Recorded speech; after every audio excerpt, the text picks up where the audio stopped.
Corona ভাইৰাছৰ cash start হৈছিলে যোৱা বছৰ 2020 14 মাৰ্চ মানৰ পৰা মানে লাহে লাহে আমি কেছেছ দেখিবলৈ পাইছিলোঁ। প্ৰথমে 20-30 তেনেকুৱা কেছেছ ষ্টাৰ্ট হৈছিলে, তাৰপিছত লকডাউন দিয়া হ'ল, তাৰপিছত কৰোণা ভাইৰাছৰ কেছেছ তথাপিও মানে 1000ৰ ওপৰত চলে। তাৰপিছত দেখিছোঁ পাৰ ডে কেছেছ 50,000 40,000 গৈ পেলানি 90,000ও পালেগৈ ছেপ্টেম্বৰলৈকে 2020। পিছত লাহে লাহে ফৰ্চুনেটলি কৰোণা ভাইৰাছৰ কেছেছ তললৈ কমি আহিলে। কিন্তু এতিয়া কি দেখা গৈছে, আনফৰ্চুনেটলি এতিয়া ক'ভিডৰ কেছেছ মানে দিনে দিনে আকৌ বাঢ়িবলৈ আৰম্ভ হৈছে। এতিয়া পাৰ ডে 2 lakhৰ ওপৰো পাইছেগৈ ক'ভিডৰ কেছেছ। চ' সেইটো অলপ চিন্তাৰ বিষয় হৈছে।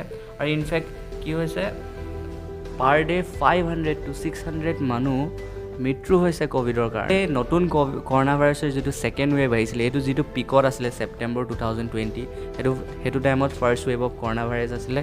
এতিয়া ছেকেণ্ড ৱেভ আমি দেখিবলৈ পাইছোঁ। মাজতে বহুত এটা সময় নৰ্মেল চলি আছিলে, এতিয়া আকৌ কৰোণা ভাইৰাছৰ কেছেছ বাঢ়িবলৈ আৰম্ভ হৈছে।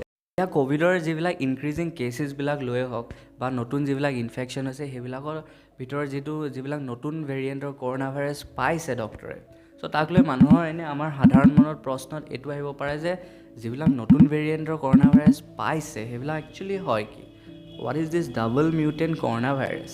চ' একচুৱেলি বহুতবিলাক এক্সপাৰ্ট হওক বা বিভিন্ন ধৰণৰ চাইণ্টিষ্টবিলাকৰ অনুসৰি যিটো নতুন ভেৰিয়েণ্টৰ কৰোণা ভাইৰাছ ওলাইছে, সেইটো আগৰ ভেৰিয়েণ্টতকৈ কিছুমান ফাংচনবিলাক বডি ফাংচন বেলেগ হ'ব, মিউটেশ্যন হৈ পেলানি নতুনকৈ ফৰ্ম হৈছে, যাৰ কাৰণে মানে ইয়াৰ বডি ফাংচন কিছুমান বেলেগ হ'ব।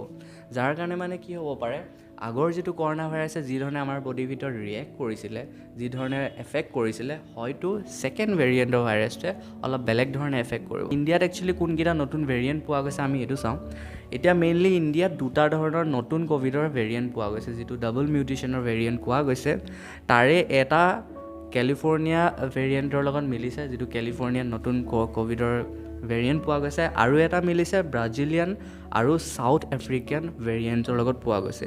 ইয়াৰ নাম দুটা লিখা আছে, চ' বেলেগ বেলেগ ভেৰিয়েণ্ট। চ' এই দুটা নতুন ভেৰিয়েণ্ট এতিয়া বৰ্তমান ইণ্ডিয়াৰ যিবিলাক ইনফেকশ্যন হৈছে মানুহ, সেইবিলাকৰ বডিত পোৱা গৈছে। এতিয়া আমাৰ মনত এটা ইম্পৰ্টেণ্ট কথা আহিব পাৰে যে যিবিলাক নতুন এইবিলাক ডাবল মিউটেণ্ট ভেৰিয়েণ্ট হৈছে, সেইবিলাক বহুত কম নেকি, বহুত ৰেয়াৰ নেকি? চ' একচুৱেলি মানে বিভিন্ন ধৰণে এক্সপাৰ্টছৰ অনুসৰি মানে ৰেয়াৰ নহয়, বহুতবিলাক কাণ্ট্ৰিটো এই যিখিনি ভেৰিয়েণ্ট দেখিবলৈ পোৱা গৈছে, এইখিনি ইনফেকশ্যনৰ মানুহৰ বডিত পোৱা গৈছে। তো এনেকুৱা নহয় যে ইণ্ডিয়াত যিখিনি পাইছে বা এতিয়া যিখিনি কাণ্ট্ৰিৰ কথা ক'লোঁ তাত মানে অকল পোৱা গৈছে, বহুত ৰেয়াৰ হয়, তেনেকুৱা নহয়, বিভিন্নখন কাণ্ট্ৰিটো পোৱা গৈছে। আৰু যিটো নতুন ক'ভিডৰ যিটো ভেৰিয়েণ্ট, তাৰ পচিবল থ্ৰেটছ কি হ'ব পাৰে, প্ৰব্লেম কি হ'ব পাৰে। চ' বিভিন্ন ধৰণৰ মানে এক্সপাৰ্টছ হওক, চাইণ্টিষ্টসকলৰ অনুসৰি পচিবল থ্ৰেটছ কি হ'ব পাৰে। আগৰ যিটো COVID-19ৰ যিটো ভেৰিয়েণ্ট আহিছিলে একদম ষ্টাৰ্টিঙত, যেতিয়া আমাৰ বডিৰ ভিতৰত সোমাইছিলে, তাৰপিছত বডি ফাংচনবিলাকত যিধৰণে এফেক্ট কৰিছিলে, এইটোৱেতো সম্পূৰ্ণ বেলেগ ধৰণে এফেক্ট কৰিব। চ' তাৰ কাৰণে কি হ'ব পাৰে, আমাৰ যিটো বডিৰ যিবিলাক এণ্টিবডিজ বা যিবিলাক ফাংচন, যিবিলাকে ভাইৰাছৰ লগত ফাইট কৰে, সেইবিলাকৰ মানে কি হ'ব, ফাংচন কামবিলাকত অলপ চেঞ্জেছ আহিব পাৰে, কাৰণ নতুন ভেৰিয়েণ্ট হয় আৰু সেইখিনি ৰেকগনাইজ হ'বলৈ টাইম লাগিব। চ' ইন শ্বৰ্ট আমি ক'বলৈ গ'লে আমাৰ বডিৰ ভিতৰত যিবিলাক এণ্টিবডিজ আছে, সেইবিলাকত যথেষ্ট এফেক্ট কৰিব পাৰে যিখিনি নতুন ভেৰিয়েণ্টৰ COVID-19 সোমাইছে।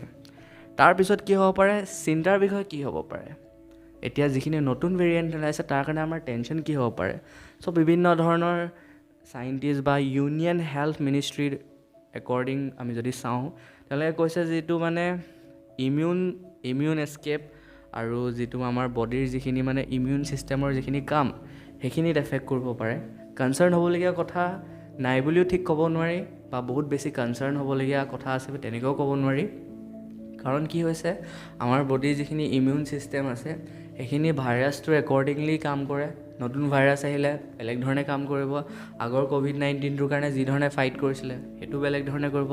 কিন্তু চান্সেছ আছে এইটো ভাইৰাছে মানে কি হ'ব পাৰে, অলপ বেলেগ ধৰণে এফেক্ট কৰিব পাৰে। আৰু এতিয়া আমি কি দেখিছোঁ, এটা ইণ্টাৰেষ্টিং কথা, আগৰটোৱে অকল মানে কি বেছি দেখিবলৈ পোৱা গৈছিলে এইজ মানুহকে এফেক্ট কৰিছিলে, এতিয়া কি কৰিছে, ডেকা ল'ৰা ছোৱালী য়াং পিপুলবিলাকতো ইনফেকশ্যন বহুত বেছি হৈছে। চ' সেইটো এটা মানে ডিফাৰেঞ্চ হৈছে। এতিয়া কি হৈছে, আমি বহুত বেছি কনচাৰ্ণ হ'বলগীয়া কথা হয় নেকি, বা ইণ্ডিয়ান হেল্থ মিনিষ্টাৰে কিবা ডিক্লেয়াৰ কৰিছে নেকি যে নতুন ভেৰিয়েণ্টটো বহুত বেছি এক্সট্ৰিমলি কনচাৰ্ণ হ'ব পাৰে? চ' এতিয়ালৈকে তেনেকুৱা ধৰণৰ ডিক্লেৰেশ্যন বাৰু দিয়া নাই যে ভেৰিয়েণ্টটো বহুত বেছি এক্সট্ৰিমলি কনচাৰ্ণ হয়, কিন্তু আমি নিজে সতৰ্ক হৈ থকাটো যথেষ্ট ইম্পৰ্টেণ্ট। কাৰণ আমি কি দেখিছোঁ এতিয়া, যিবিলাক নতুন কেছেছ ওলাইছে বেছিতকৈ বেছি ইনফেক্ট কৰিছে যিখিনি য়াং পপুলেটেড লোক আছে। চ' এয়াই আছিলে, আৰু বিভিন্ন ধৰণৰ নিউজেছ আহি আছে ক'ভিডৰ লগত ৰিলেটেড, কাৰণ কি হৈ আছে, চেঞ্জেছ হৈছে বহুত বেছি। চ' লেটছ চি কি হয়।